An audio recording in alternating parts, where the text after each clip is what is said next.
Hi, it's Michelle Turner. I'm doing a video response to someone that I've been emailing with, so bear with me, but maybe you can learn from it.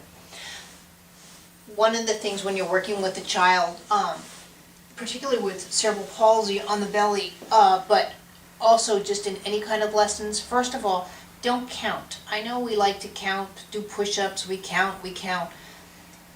A younger mind sets up counting with the movement, and that's not how we learn. We learn by variation. We learn by, oh, here's my hand and this is what it's doing, and that I could sway from side to side. Now, this is something that a vestibular system with cerebral palsy doesn't have.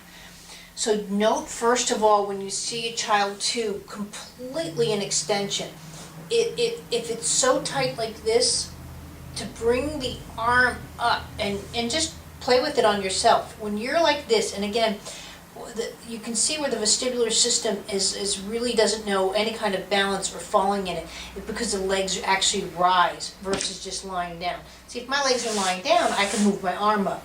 If everything is so engaged to bring the arm into that position, so you need to deal with that first. So again, it's just not a rhythm of 1, 2, 3, 4. You want to just allow, so just bringing the one hip up and just allow just that balance to happen.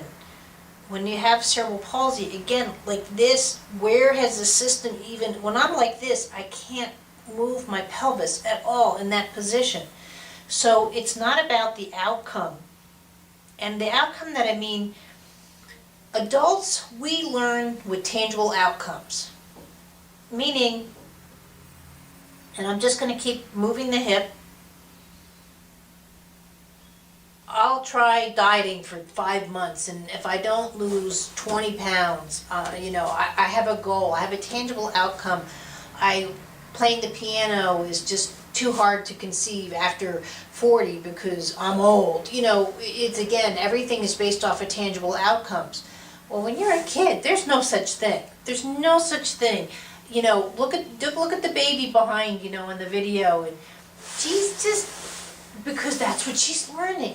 Look, I can do all of this with my head up, and now she's getting to here, but she's not falling down. She's not, so everything's just nice and easy, successful, and back and forth.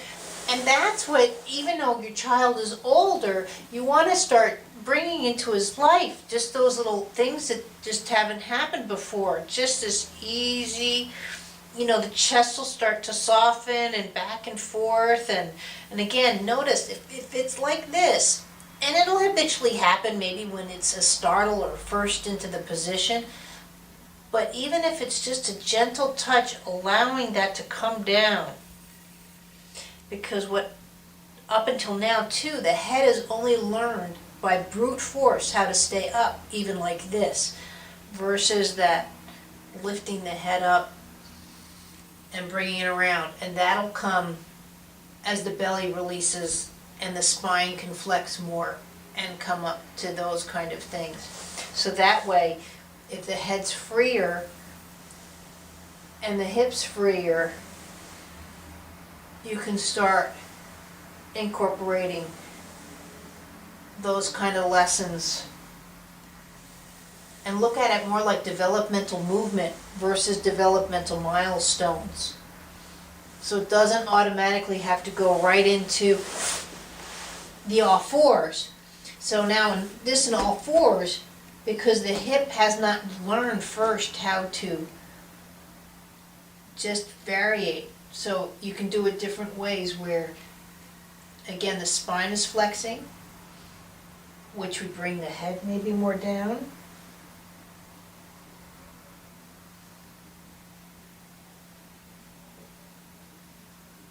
And just all those little fun variations.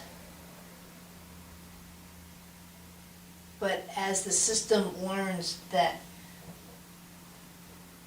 oh my gosh, I'm going to fall, is not going to happen, and they're more stable, and then you'll see the system respond in that way.